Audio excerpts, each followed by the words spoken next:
Mpendwa mtazamaji, ni siku ya Jumatatu. Karibu katika tafakari ya neno la Mwenyezi Mungu ambalo tunalipata katika Injili ya Yohane sura ya 15 aya ya 26 na sura ya 16 aya ya 4. Nitaisoma. Yesu aliwaambia wanafunzi wake, ajapo huyo msaidizi nitakayempeleka kutoka kwa Baba, huyo Roho wa kweli atokaye kwa Baba, yeye atanishuhudia, nanyi pia mnamshuhudia, kwa kuwa tangu mwanzo mmekuwapo pamoja nami. Maneno hayo nimewaambia, msije mkachukizwa. Watawatenga na masinagogi. Naam, saa yaja atakapodhania kila mtu awauaye ya kuwa anamtolea Mungu ibada.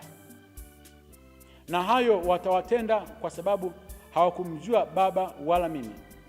Lakini nimewaambia hayo ili makusudi saa ile itakapokuja niyakumbuke ya kuwa mimi niliwaambia. Neno la Bwana. Sifa kwako, Kristo. Mpendwa mtazamaji, Yesu Kristo katika Injili hii ya Yohane anazungumza juu ya ujio wa Roho Mtakatifu, msaidizi, Parakletos, ambaye yeye katika sifa za huyu Roho Mtakatifu, yeye ni wakili wetu. Anasimama mbele za Mwenyezi Mungu akituombea, akinena mema katika udhaifu wetu. Huyu msaidizi ambaye yeye ni mfariji wetu, yeye ni mshauri wetu katika mazingira magumu.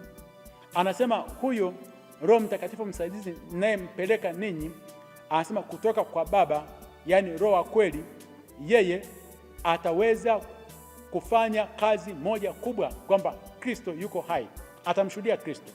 Na baadaye pia hawa mitume pia watakuwa na nguvu ya kuweza kumshuhudia huyo Roho Mtakatifu, yaani maisha ambayo watakayokuwa wanaishi watamshuhudia kama Roho Mtakatifu yupo. Watakapokuwa wanamshuhudia Roho Mtakatifu katika maisha yao, maana watadhihirisha wazi kwamba hawa walikuwa pamoja na Kristo tokea mwanzo. Ni kweli kitabu cha Matendo ya Mitume kinaonyesha wazi kwamba walivyompokea Roho Mtakatifu siku ya Pentekoste, Petro alikuwa ni mwoga, alikuwa hawezi kuweza kusimama, akasimama kwa ujasiri akaanza kuhubiri. Na nyakati nyingine Petro huyu, hata walipokuwa wanateseka katika mazingira magumu, aliweza kusimama imara. Maneno ambayo Petro alikuwa anayatoa, kwa sababu Roho Mtakatifu alikuwa anawafundisha, watu wote wakashangaa, wakasema mbona wanaonekana ni watu wasiokuwa na elimu wameyapata maneno kama haya? Kwa sababu walimwishi Roho Mtakatifu.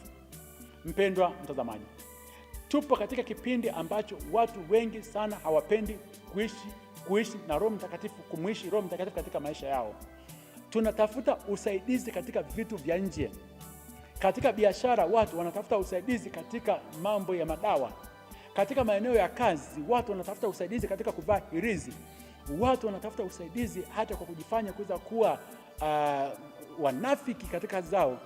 Hatumwaliki Roho Mtakatifu kwamba Roho Mtakatifu karibu, Roho Mtakatifu twende kazini, Roho Mtakatifu tusafiri pamoja, Roho Mtakatifu tupike pamoja, Roho Mtakatifu tulale pamoja.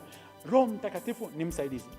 Usisahau katika Agano la Kale Mwenyezi Mungu alimletea Adam msaidizi wake, lakini ndio alimpelekea akaanguka na dhambi kaingia duniani. Mwenyezi Mungu katika Agano Jipya amebadilisha kwamba usije ukatafuta usaidizi kwa binadamu, tafuta usaidizi kwa Roho Mtakatifu. Roho Mtakatifu ndio anayekufahamu.